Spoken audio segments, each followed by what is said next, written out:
This is the blade we're using. This is the thick metal. We just put one blade on and we cut this pipe right here. So we're gonna we didn't take a video of it. We wanted to show you guys how good it cuts. So this is live on the actual job site cutting the pipe. So we're gonna do another cut on the 3-inch right here. So let's see how quick it cuts it. We only did one cut with the blade.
Cut it in under a minute just now, and that's after being used.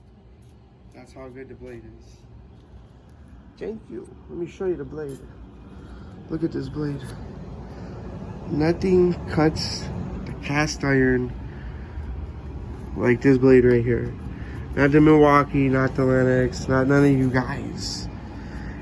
Get the red one. Go to Home Depot. Yeah, look at that. You can't get the thin, you gotta get the thick metal.